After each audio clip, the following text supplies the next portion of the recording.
Hey everyone, this is Alex from Ninja Teacher, and today I'm going to talk a little bit about Korean culture. Specifically, bowing, Korean men holding hands, and people fighting all the time.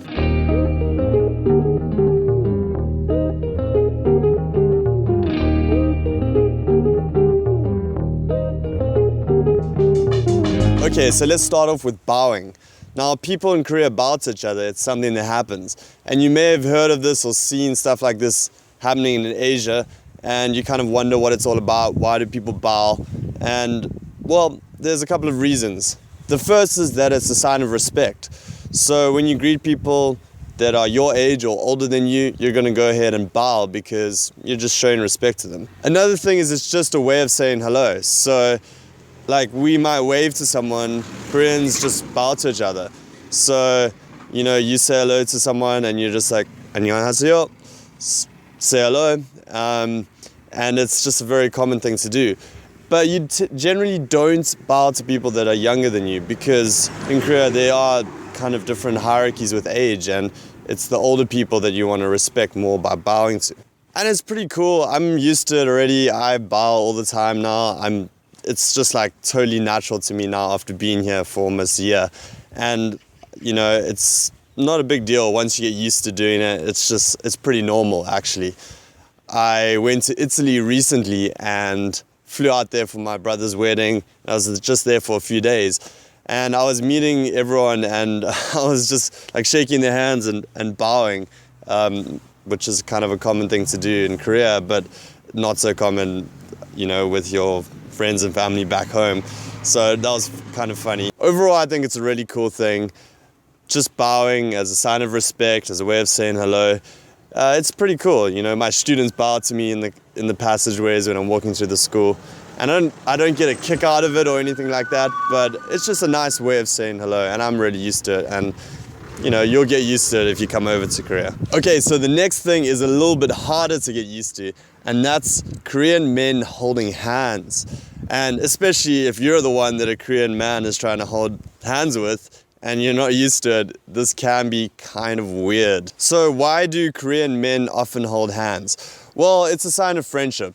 So a lot of the time when you get to know someone well and you're friends with someone, if they're holding hands with you and they take your hand, it's kind of showing that they like you and as a person, you know, not like that.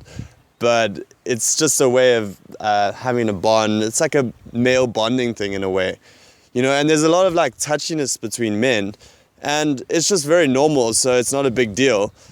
But if you're not used to it, it can be very strange. And the first time maybe a man like tries to hold your hand, you're gonna like stiffen up and freak out a bit maybe. I know that's what happened to me. But overall, it's not a big deal. In fact, I really like it because once you get over the weirdness of it, and generally I'm not even a very touchy-feely person naturally, but when I got used to it, it's just a awesome way of kind of showing your friendship. You know, you're just like, you know, put your hand over a friend's shoulder if that's something you would do. This is just kind of like that, you know.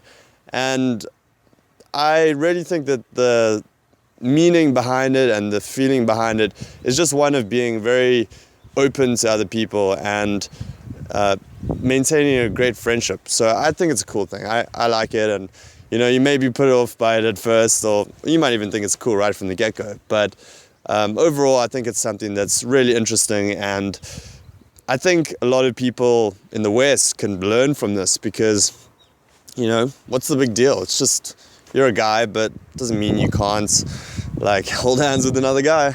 And then that kind of leads into the third one, which is people often seem to be fighting with each other. This is between friends, even between teachers and students. And, you know, you'll see them punching each other or like, you know, wringing their necks or like doing something weird that you're like, that is totally not appropriate. Like the first time I saw this, you know, between my students and my teachers, co-teachers, like literally fighting with each other, it was weird. But the thing is, people do this in Korea a lot, and it's the same kind of thing as the friendship. It's about a bond between you. It's very playful. It's not actually hitting each other hard, usually. It's just a kind of playful, light-hearted thing. And you often see couples doing it with each other. You'll see younger and older people doing it, which you just wouldn't think it would be okay, but it actually is. It's no problem. So yeah, those are just a few things that I thought I'd mention. They're kind of interesting because you don't see them back home that much. So hopefully you find it interesting too. And please subscribe to my channel if you like this, and I'll chat to you very soon. Bye.